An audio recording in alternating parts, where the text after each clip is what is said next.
Assalamualaikum warahmatullahi wabarakatuh ya. Jumpa lagi dengan channel Padi Kurang Official ya. Sudah saya bikinkan video bahwa untuk membuat jemuran seperti ini dan biayanya murah sekali ya. Kita gunakan kawat ayaan pasir ya. Kemudian yang kita dapatkan itu di toko-toko besi dengan bambu sebagai tiang. Kemudian atasnya kita kasih kawat ayaan pasir.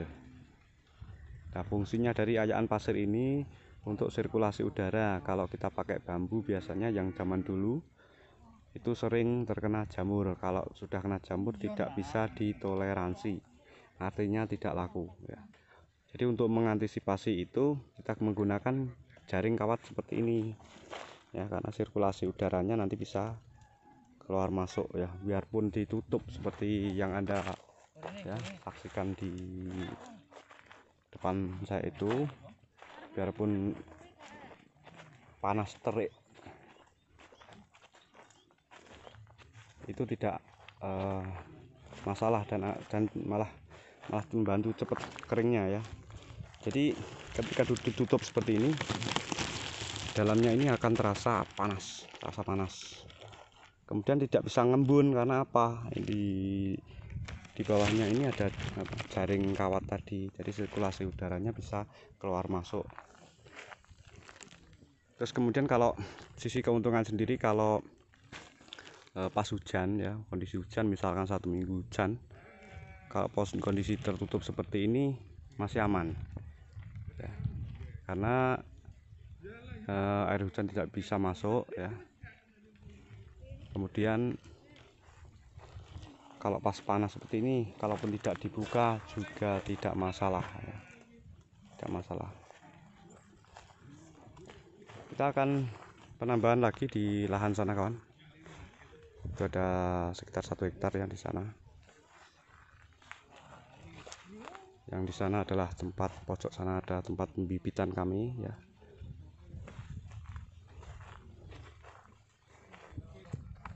Karena harganya lumayan fantastis ya, lumayan fantastis.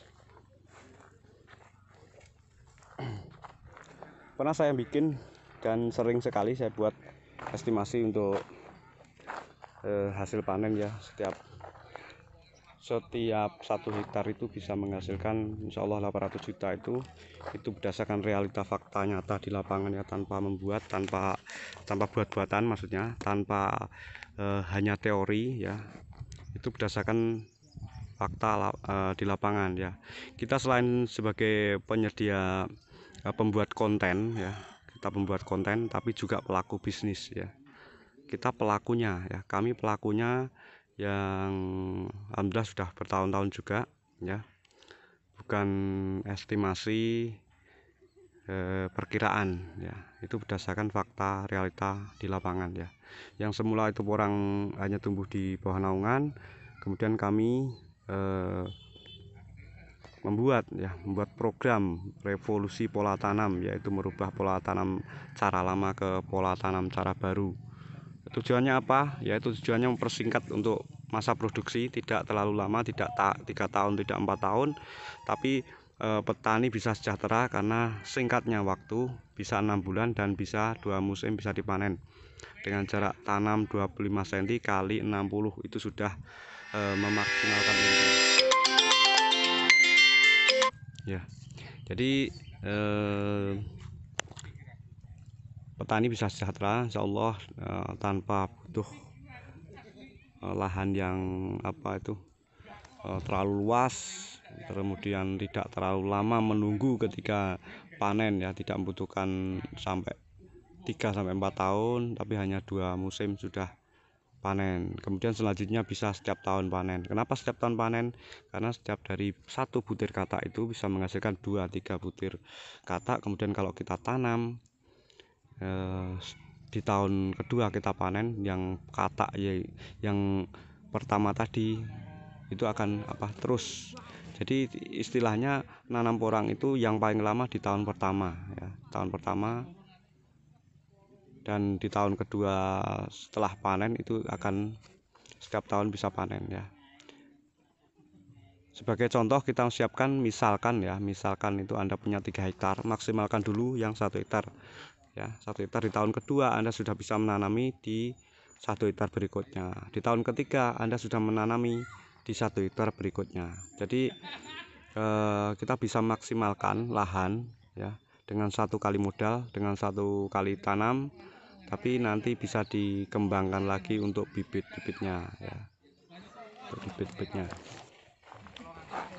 Jadi keuntungan ada 2 kawan. Jadi selain keuntungan dari katak, juga keuntungan dari umbinya. Ya, untuk tingkat keringat sendiri adalah 14% ya, 14%.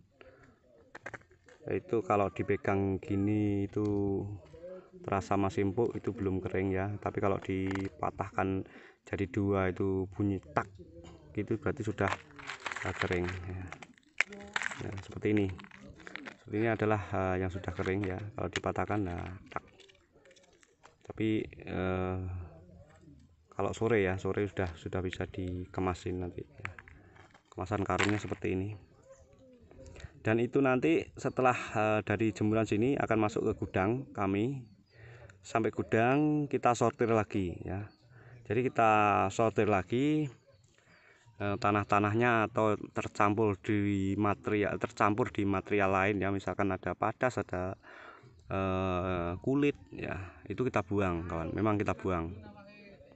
Jadi ada ranting itu yang kita buang ya. Jadi dari sini prosesnya mulai dari basah dari sana itu kita iris, kita pakai mesin, kemudian kita jemur. Nah, setelah jemur sekitar 2 hari kita turunkan di layar seperti ini.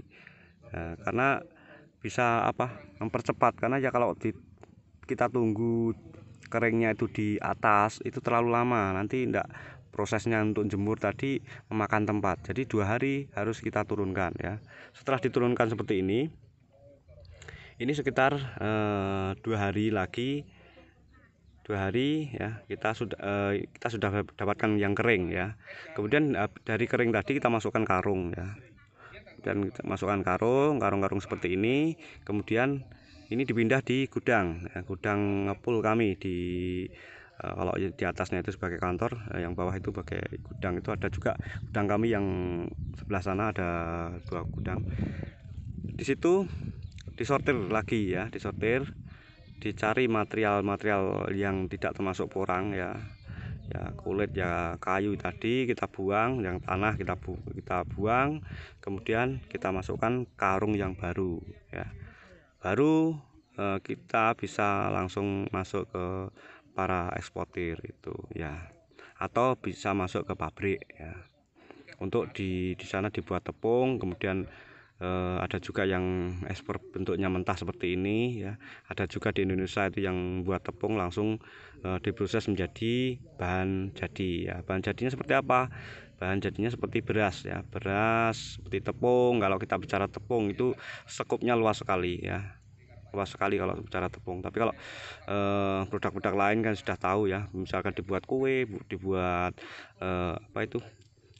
kayak jelly ya, semacam itu dari porang juga. Kemudian yang beras tadi, keunggulan dari beras adalah tidak mengandung glukosa, dan itu sangat dibutuhkan dunia. Karena apa? Obesitas terbesar itu adalah masalah utama, yaitu kegemukan ya. Banyak orang yang bingung akan kegemukan badan tadi ya. Jadi intinya ini masuk di sektor makanan kawan, masuk di sektor makanan. Kemudian bagi para petani ya, jangan khawatir untuk membudidayakan ini. Kalaupun terjadi penurunan harga itu hanya sedikit ya, hanya sedikit. Nggak usah risau, nggak usah bingung, yang penting ada pasarannya. Kalaupun terjadi penurunan itu cuma berapa ratus rupiah ya, berapa ribu, enggak terlalu banyak sih gitu. Ya kalau kita logikanya porang itu lebih dari 5.000 aja sudah untung ya. Lebih dari 3.000 saja sudah untung ya. Saya pernah baca di komen juga itu, kalau porang itu harganya misalkan 3.000 aja sudah untung ya, apalagi yang ini ya, berapa kali lipat coba ya. itu adalah keuntungan dari petani sendiri. Kenapa? Sangat dibutuhkan dunia, kelasnya sekupnya bukan nasional tapi sudah dunia. Dan keuntungan yang kedua, kalau porang ini bisa diekspor, tapi kalau komoditas lain itu bisa diimpor, tapi kalau porang tidak bisa diimpor karena satu-satunya di Indonesia yang kita memproduksi porang. Jadi dari 130 jenis konjak tadi, porang menduduki peringkat pertama yang mengandung glukomanan lebih tinggi ya. Dari 130 jenis tadi ya, jenis konjak tadi, porang masuk di nominasi paling atas, paling tinggi ya, alhamdulillah, karena porang sendiri hanya tumbuh di Indonesia. Kalaupun negara-negara lain itu mengikuti tanam porang, itu mereka mungkin ngambil dari Indonesia sih, mungkin dari tahun-tahun yang lalu ya, tahun-tahun lalu, mungkin tahun 90-an yang lalu. Tapi mereka sekupnya masih partai kecil ya. Tetap porang yang terbaik adalah di Indonesia ya. Dan di Madiun sendiri sudah bertahun-tahun dan mengawali, termasuk cikal bakalnya dunia perporangan adalah kota Madiun ya. Madiun adalah salah satu pelopor untuk membudidayakan porang, salah satu pelopor pengadaan porang terbesar di dunia ya. Sekian, kita sambung di video-video selanjutnya ya. Kita akan mampir dulu karena kopinya sudah jadi. Salam dahsyat dan luar biasa dari saya, Baidi Porang.